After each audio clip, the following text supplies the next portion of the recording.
You asked, how to divide 8117 by 2 using the long division method. 8 divided by 2 equals 4. 4 times 2 equals 8. 8 minus 8 equals 0. Bring down 1, making 1. 1 divided by 2 equals 0. 0 times 2 equals 0.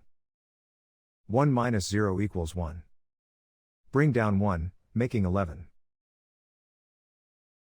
11 divided by 2 equals 5. 5 times 2 equals 10. 11 minus 10 equals 1. Bring down 7, making 17. 17 divided by 2 equals 8. 8 times 2 equals 16. 17 minus 16 equals 1. The remainder is 1. The final result is 4058 remainder 1.